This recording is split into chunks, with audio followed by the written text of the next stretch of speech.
Hey everyone, welcome back to my channel. This is Heidi from My Reading Life, and I'm here today to film some reviews of the first 5 books I read in January 2025. So, in an effort to move away from monthly wrap-ups where I talk about all the books I read in one month in one place, I'm going to try to break this up into smaller videos, shorter videos. And so I figured 5 seems like a good amount of books to talk about. So let's get to it. The first 5 books I read in January. The very first one is this book of science fiction. This is Caliban's War by James S.A. Corey, and this is book number 2 in the Expanse series. These are space opera science fiction. And in this one, we are following a huge group of characters, and some of them are people that we met in book 1. So James Holden, I think it's James... yes, James Holden and the crew of the Rocinante.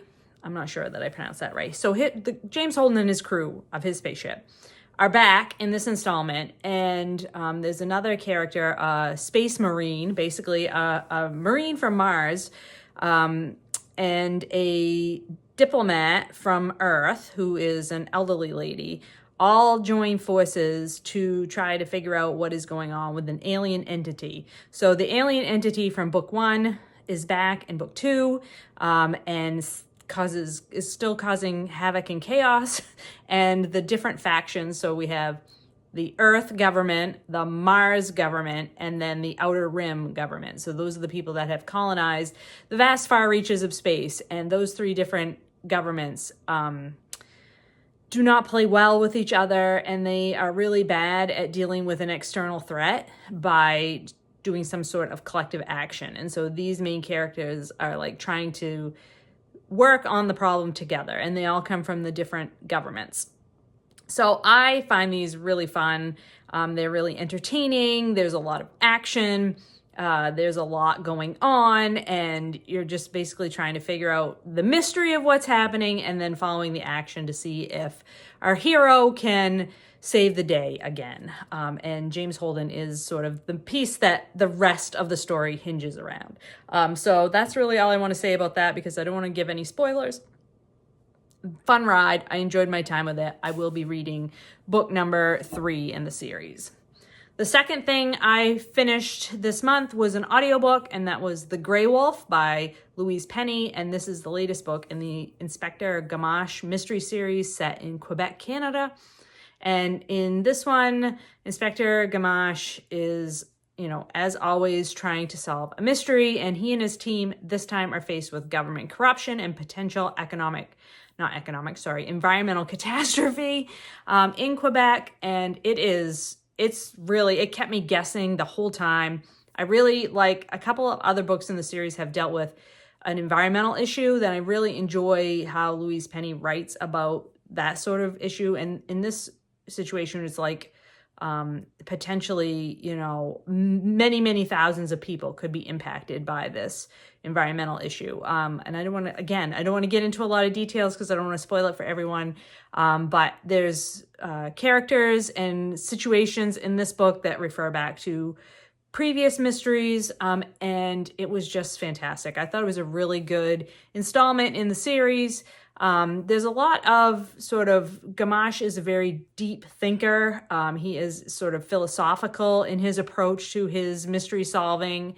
And he can come off as sort of a know-it-all. I think the criticisms that I've heard from other people is that he's sort of a know-it-all, and he is a little bit of a know-it-all, but I find him to be also like just such a caring person, and the cast of characters around him are so interesting and fun that I am willing to put up with his a little bit of his know-it-all qualities. So I enjoyed that one very much.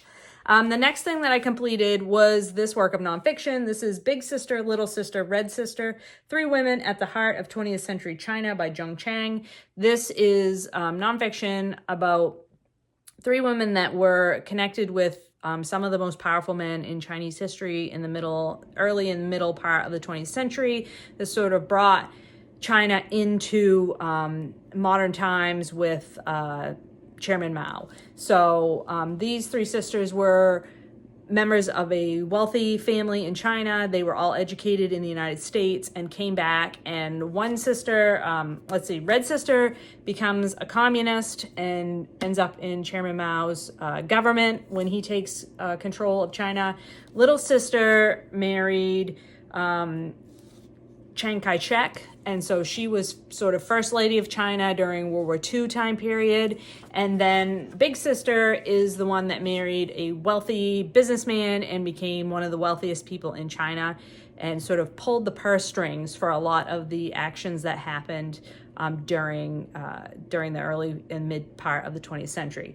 Fascinating women. The way Chang writes about them is really engrossing and is very much, telling a story about these people. It's quite propulsively readable, and so much that I did not know about history. I really enjoyed reading about how China connected with other countries during this time period and how important China was to the Western powers during World War I and World War II. Unlike current political time periods, at this point, China was an ally that the United States and other Western powers wanted to have because they wanted to check the power of Japan and Russia, and they needed China in order to do that. So it's really interesting to read this nonfiction that talks about how important China was to our diplomatic, maneuvers in that time period. So I really enjoyed this one. As I've said previously, I read this author's book, Wild Swans, which I also really loved. I think she writes about women in history very, very well. And these are people that, I don't think get enough attention because women often don't get, they get the short shrift when it comes to historical documentation. So I would highly recommend these nonfiction books by Chang. Then I finished the first book that David Mitchell wrote, and so this is my project to try to read every book that David Mitchell has written. So I started with his first published work, which is Ghostwritten. This cover is really hard to see, and that sort of goes along with the content of this book. So David Mitchell, I would say, is a speculative fiction writer. He writes in a very literary style, but his topics are very speculative in nature. They're not truly science fictional, they're not truly fantastical, it's not really magical realism, but it's some mixture of all of those. And in this book, this really felt like a sort of first draft of Cloud Atlas. So if you've read Cloud Atlas, which is probably his most well-known work, this book really felt like a trial run at that style of narrative storytelling. What this is each chapter is basically its own contained story about one character, and then the next story somehow relates to the first story, even though the characters in each of the stories do not know each other necessarily. And in most cases, they don't know each other, and they don't know that there are these connections. And so each story is told not only from a different character's perspective, but it's told from a different geographical location. And it sort of takes you through from Japan all the way to, I think, Ireland, and sort of subsequently moving from east to west in a geographical way, and following these characters and these situations, and you have to sort of puzzle out how they fit together. And I don't think that this work comes together in the end as well as Cloud Atlas does. These still felt to me like very much separate stories. I could see how they link together in terms of the characters, but in terms of his overall narrative arc, I didn't feel that came together as well as some of his later books did. So I liked this, but I didn't love it. I think if I had read this book first by David Mitchell, I would not be so interested in continuing on to read his other stuff. But since I have already read 3 or 4 other books of his that I really enjoyed, I am interested to see his development as an author. And I have heard that all of his books sort of have connections. So I'm interested to see how this book will connect with books that he's written later on in his career. So that is Ghostwritten by David Mitchell. And then last but not least, in this particular video is a book that I was requested to read by some students at a local elementary school. So my alma mater, the elementary school where I went to school when I was a kid, my sister teaches at. And the students in her class asked me for some recommendations for middle grade historical fiction. And some of them asked me to read this book, Echo Mountain by Lauren Wolk. And so I said, sure. I had this on my shelf and I had not yet read it. And this is historical fiction that takes place during the Great Depression, so in the 1930s.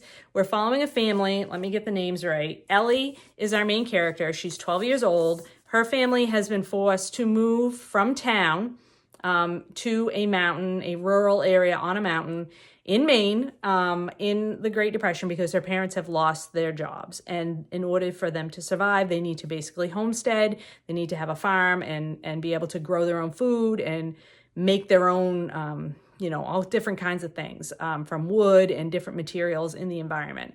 So they've moved to this mountain, and it's Ellie and her parents and her older sister and her little brother. And quite early on in the story, Ellie's dad is injured. And so this story is, he's injured badly enough where he cannot be the main provider for the family anymore. And so Ellie, being sort of a tomboy and sort of the only one, her little brother's too little, her older sister's not interested. She is the one that has been interested in learning woodscraft, hunting, gathering, like how to live off the land. She's been the one that's been most interested. And so she sort of takes on the role of provider for her family. And this is a story about finding your place in the world. It's a story about not, about how we assume things about people. We assume we know who people are and what they're about, and how those impressions are not always accurate, and how we should give people a chance and learn, allow ourselves to get to know them before we make judgments about who they are and what they're all about. And it's about learning to trust yourself and to be, understand your own strengths and weaknesses, and to, have confidence in those things and know that you have the ability to do certain things, like allow yourself to understand those things about yourself. And I thought Ellie was a great character. I thought this was a really nicely told story. I listened to this on audiobook. It's very well done on audiobook, and I can highly recommend that. If you like to read middle grade books or young adult books and you like historical fiction, I think this is a great choice for you. If you like the Little House on the Prairie books, if you like the Waltons, if you like, that style of family drama and historical time period, I think this is a book for you. It reads really smoothly, and I had a really good time listening to it on audiobook. And in fact, I started listening to this one in the morning last Wednesday, and I listened to the whole thing in one day, and I was entirely entertained the whole time. And I really am finding that I enjoy stories told in the Great Depression time period. Like, I just find that a really fascinating historical time period. So I think if you're looking for more stories in that realm, like of that time period of history, this is a great choice. Also, if you like adventure stories, there's a lot of that in here too, as Ellie has to, she encounters quite a bit of stuff that you might find off-putting in the wild, and she has to learn how to deal with that. And so she does a great job. And I like how the family learns to quit blaming each other for things that are beyond each other's control. I think that was a great message of this as well. So yes, Echo Mountain, I will say to my friends over with Miss Calder's class, I will say to you, this was a great book. Thank you for recommending that I read it. I am very glad that I did. I thought it was an excellent read, and I look forward to trying some more books by this author. Evidently, she has written more books in this sort of historical fiction vein, and I will be trying some of those out. Those are the first 5 books that I've read in the month of January. I hope that you are all doing well and finding some great books to read. I will talk to you later.